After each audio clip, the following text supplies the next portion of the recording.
I'd like to ask Cath now. Cath, can you come and join us, please, and come share with us? I'm so impressed that these ladies are so willing to come and share their hearts. They're all sitting over there. You can't see them on camera, but they're coming in one by one. So the rest of you be ready. We want to hear your hearts. But for now, Cath, thank you for joining us. Can you tell us about your family and how many children you have? And I just love your little family. I love watching them. And so you've got such a natural family. Oh, sweet. Yeah, Thanks. it is very sweet. We have 4 children. My eldest is 13 and my youngest is 8. And it was a busy season when they were all little. And so I can totally relate with the mums that are at that stage when they're just with little kids. And it feels like a blur because I had 4 and 4.5 years and it was very much a blur. Yeah. My mother did the same thing. Oh, okay. She had 4 and 4.5 years too. Yeah. My mum actually was a big input in my life too. And she always said to me and still says to me is that the greatest job you can have, and she'd say, Cath, the greatest job you've got, Cath, is to raise those children and raise godly children. And she constantly is that little voice in my ear saying that is my most important job. I'm an interior decorator and I love doing my work, and I gave it up all within in a blink of an eye because I was so excited to actually be the role of raising my children. Well, I mean, what a privilege to be able to raise people, little people into adult life and prepare them and equip them to be the adults God wants them to be. My mom said exactly the same thing like your mom. Your mom and my mom should get together. Do well. Yeah, because my mother used to say the same thing to me. And if people challenged her when she was raising her family, because she did things very differently, she would say, well, if they asked her, what are you doing? She would say, well, I'm doing a degree. I'm doing 4 degrees at the same time, actually. Their names are Gregory, Stephen, yes. and so she considered us as her mission for life, and that's what was her whole career. Definitely. That's what my mother's career was her children. So it's just a different way of approaching it. Yeah, and I think also what really helps me through the tough times when we feel doubt ourselves and we start comparing and all the little traps that we fall into. What keeps me going in this journey that we're on is constantly thinking of the end product. And I know it's not like we're thinking of, I don't plan out their future for them, but I'm constantly thinking I'm raising a husband here one day. I'm raising a man of God, and I'm raising a woman here, a woman of God, and a mum. She's going to be a mum. She's going to be a wife one day. I'm not really raising an engineer or a teacher or an artist. If that's going to happen, it's going to happen. Yes, but it's not Cath's, the mom's job to do that. So I feel that hugely is my motivation daily, and it keeps me going a lot, especially when you have those doubts. Well, I just want to add something slightly different to that, and that is that I was brought right down to this moment in this day. You talk about you're not thinking about planning their futures, but you're thinking about preparing them and equipping them to do what your mother has said is the most important thing you'll ever do, and that's raise those children. So to be a wife and mother is the most important calling on your life. Well, in my personal circumstances, our daughter was critically ill. So today is what mattered. So I couldn't actually think about what kind of wife she was going to be, or if she was going to be I couldn't think about tomorrow. So I had to do today what God wanted in her life today. And that was so incredible because now she's a married woman. But I wasn't thinking about preparing her for that, but had to think about what He wanted her prepared for that moment. And that moment was for her to know Him. So once I had shared Him with her, and His word and all of that, then little did I know, I'm not all wisdom and knew that what the outcome of this was going to be. It was a crisis situation, and I was doing what God instructed me in that moment. But what it did is it equipped her to be a wife and family and so on, and possibly a mother. But the point is that I didn't realize that by equipping her and focusing on equipping her with Him all the time was actually, in fact, preparing her for all these other things. Yes. And everything else that she is and that she's been and that she's doing now today in her skills as well is because it's what God has prepared her for. Yeah. And if she feels overwhelmed and she can't manage, then she calls on Him. You see, so there's the gift that she has. That's it, yeah. I mean, what greater gift could I have given her? The other thing, like exactly along that lines, having what you've got today for today. Yes. Is to live like that is great, because you might that particular day have amazing opportunities available to you to teach your children, and everything's going great, and they've got learning things that have come up in the day, and it works. But other days you don't have a lot available. You might be very flat, or have a headache, or have sick children, or lots of different things can come up. And so on that actual day, you're going to work with what you've got. And things might be calling you away. Maybe that particular day you've been called away for something else. I find as well that we've got to work with what we've got each day. And I quite honestly never felt equipped. Like Gerda was sharing, she felt, am I enough, and am I going to be enough? I never felt equipped to do what God has called me to do. And I ought not to have felt equipped, because I had lots of messages of the world of how ill-equipped I was. And so I had to depend on Him. And I wasn't equipped to raise a child with chronic illness. I wasn't equipped for that. I didn't know how to do that. But I had Him. So my dependency on Him became greater and greater and greater because of crisis. And what I discovered from that is actually I need to give Him to my children. Because once they've got Him, they've got everything. Yes. They don't. So if you have a bad day, it doesn't matter, because you've got Him, and you will do in that day what He's called you for that day, and then you get the treasures of that, don't you? Rather than trying to fill your day with what you think. Just like what Gerda was saying, she thinks that maybe she needs to do this and that, but in actual fact, what's important to Him in that particular day? I've got a story along that line. Oh, good. It was one particular day when I was all excited myself for doing, I think it was a bit of a history lesson with the children.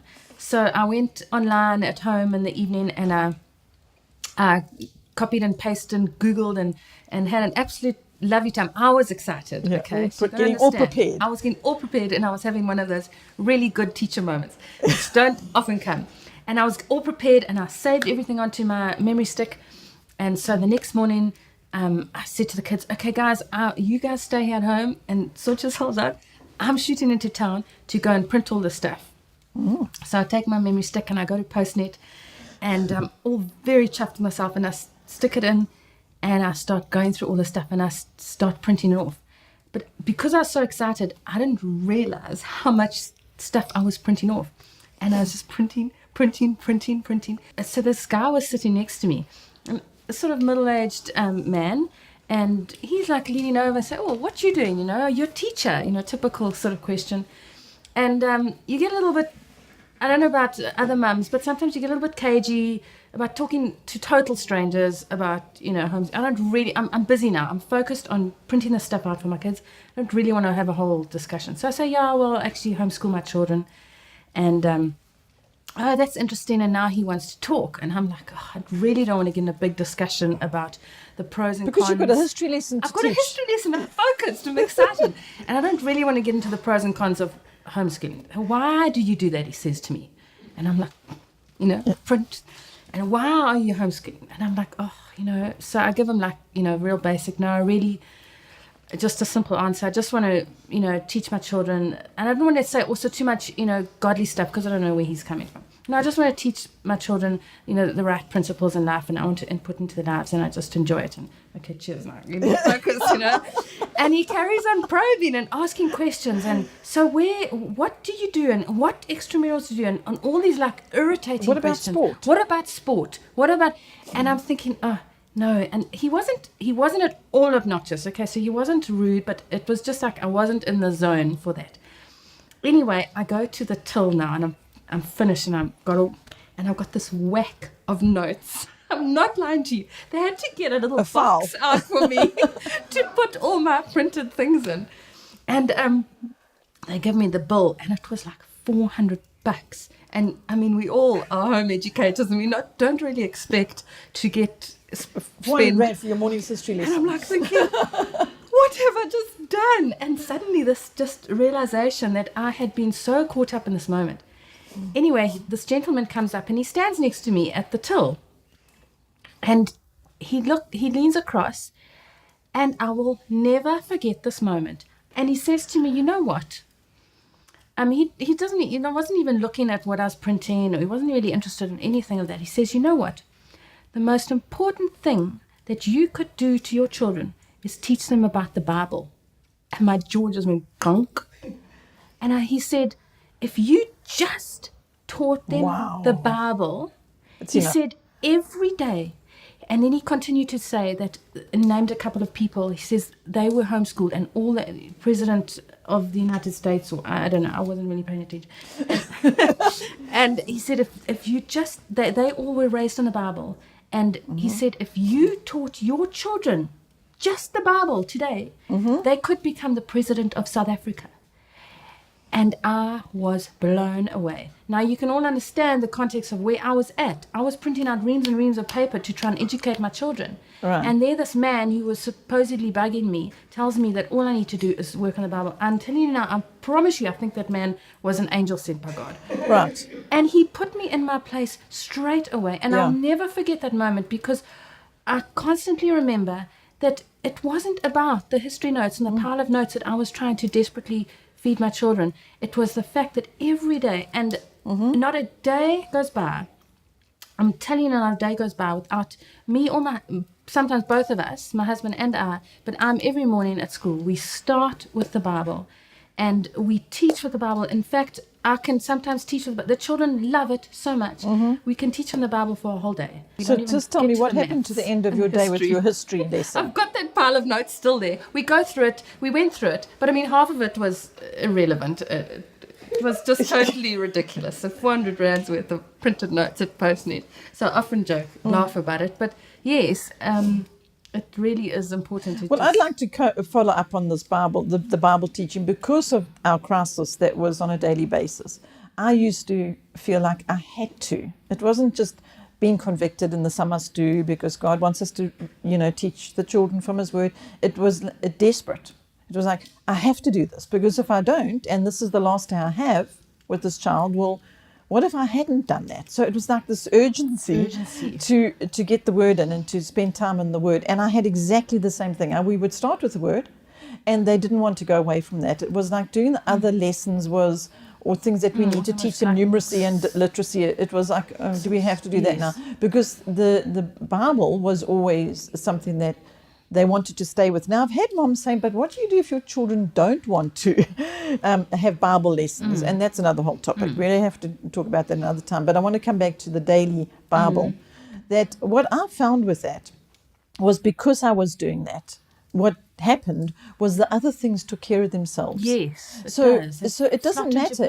When you're sitting in ICU, you're not worried about taking your maths and your language along under your arm. I mean, who's going to think of that? But you must take the Word, because you're going to need the Bible, And so what I would find is that's what we'd spend days just in the Word. Even if Missy was in a coma for days, I would just read Psalms to her, because I was just desperate. I don't know what to do. What must I do? She's not responding. I'll just read Psalms to her. Do you know, when she came out of that coma, she would talk about those Psalms. Beautiful. Isn't it amazing? Yeah, but imagine if I was worried about maths and language. What parent ever is going to be worrying about? But the point is that by the time she was an adult, she had done all her maths and language anyway, because she was 16 years old or something. She was going, oh, I want to catch up now. I want to do extra. That was on her own volition. It wasn't that we were saying to her she had to. And she was falling into the trap of comparing. People around her had got to a certain point and she hadn't. But she was at a different point spiritually, if you can think about it. And that's what was mattering to us. That's what matters to us as parents and to God. Like, where is she spiritually? Is she ready for me? And so these other things they came into place eventually. Naturally, the formal education. So I'm very glad that angel came to you that day and reminded you. It just reminded me, and put me back, and practically just some practical things. Having 4 children, all at different levels. The Bible is the most beautiful place to work it all out, because the youngest one, I give them all a piece of paper, and while I read, and I started in the Old Testament with the gorgeous stories, and I mean, we did the whole of Kings, and just the stories of David and Saul, and it's just so exciting. So we'd do a section. They'd be like, "No, Mummy, don't stop. Please read another chapter." And they'd be drawing. And then I'd pick a memory verse, or I'd pick a something they could learn from that today's reading. And the older ones have to write it.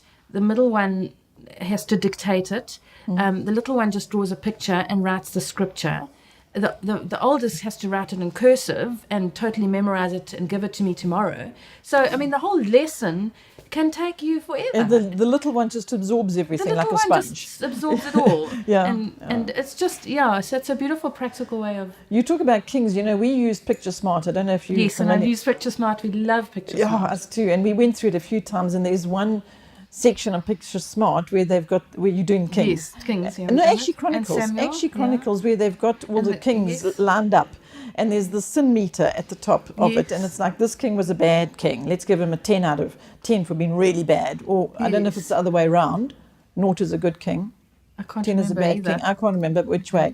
But I remember what an impact it had on the children, because as far as parenting is concerned, because afterwards is, what kind of king are you going to be? Look at that king who didn't actually obey God. Look what happened to him. It was terrible, the consequences that followed as a result of his disobeying God. But the good king, look what happened in his life. Yeah? And so you could now, as a parent, reference to behavior relating to the king. There's so many lessons. It's such a tool. It's such an age, So many lessons. People leave it out. I feel all shame. They're missing out on all that aid that they could get for parenting. So. Yeah. Great. Oh, fantastic. So are you done? Have you told us what you want us to tell us? I mean, you could talk all day. I could talk for ages, but telling us all. Ideas and stories. Fantastic. I think it's all really valuable, and I know it's going to help people that will be able to relate. And you've encouraged people to get back to the Word, which is always important. And now your children, you said they're 13 down to? 8, yes. So you're worried about high school and... No, I don't worry. Definitely don't worry. I am totally trusting God that our journey is definitely just a work in progress. I'm not planning anything. Worry's a sin, so it's good that you're not sinning. Yeah. I mean, you do think about the other kids their age, the 13-year-old in school, but they are secure. My children are secure in seeing the other mates and realizing they have a different lifestyle, but yet they can come together and still play and do things. And they actually quite prefer their way of life. So, Well, you talk about your eldest is a son, hey? Yes. I had a mom saying that, he's 13 now, he's a teenager, we're having so much trouble. And I thought, well, you're just speaking that now. Rather don't, rather don't speak that over his life or into his life. No, and now he's 13, we're going to have trouble type of thing. It just seems to be what people think naturally, that it's going to be trouble when their children become teenagers. And so we had this, I don't know if you've heard the story about our daughter who... when she was about to become a young woman and everything else. And she was really concerned because she had heard this message of, once you're a teenager, that's when the trouble starts type of thing. And so she wanted us to do a study in the Word about that. Your daughter? Yes. And so, because it was worrying her, because is that what's going to become of her? Because that's what everybody says is going to happen when you're teenagers. She had heard it. Yes. And we went into the word. We couldn't find the word teenager. We found young woman, youth, young adult, those words, and just the beauty of it and the mentoring times of it and all of that. So I said to this mom, back to the mom who was telling me that her son is so difficult now because he's 13 and he's teenager. And I just happened to say, because we just have to trust God with leading us with people that are coming on our path for support. Yes. And I really believe this was God-led, because I just said to her, is your husband having time with him on his own? Husband, father and son. She said, no, well, he hasn't got time. So I said, well, why don't you encourage Dad to make some meeting time with his young man, with this young man? And she said, well, she hadn't thought of that. But he hasn't really got time. She doesn't. Anyway, that was that. You know that months later, this mom told me that she had mentioned this to her husband, and he then made a date. He took his son for coffee on Saturday mornings. All the behavior problems were gone. As they came up through the week, mom would say to husband, This is the trouble I had with him this week. He just didn't obey when I asked him to do. He was just being, insolent, whatever it was. And she would just tell him. And then he went and had coffee, and he would talk to him about the way he had spoken to his mother that week, perhaps. I mean, now I'm sort of building things into the story, but I mean, this is just what she was sharing with me, and it's incredible. So I just thought of that now as you were talking about your 13-year-old son. And men are also different as well. So we've got to understand that our husbands won't relate to our son that the way we think that should relate to our son. So they've almost got to find the thing that worked. Like for that dad, it was coffee. He took him for coffee on Saturday mornings, and that just continued. Like I try and hand my husband the book and say, "There, read it to my son," and he is not a reader. I said to him the other day, he's going to be lonely. He's gone on a race. I said, take a book. He says, I've got Facebook. So that's the level of my husband's reading. I can't expect him to read a book to my son. That is not going to work for him. He doesn't read. And so that does not work. His is alongside doing something together. So they go off together. We live on a farm, so they go off together, do the chores and look after the calves. And it has been the most incredible thing, doing something alongside together. That's what works for him, my husband, and my son. Giving him a book or telling him to go or asking him to do certain things, it's what works well for the dad. Absolutely. And they can relate together. We could just talk on and on. Hey, there's so much to But thank you for having me. Well, thank you for coming. And let's hear from some of the other moms. Thanks, Cath.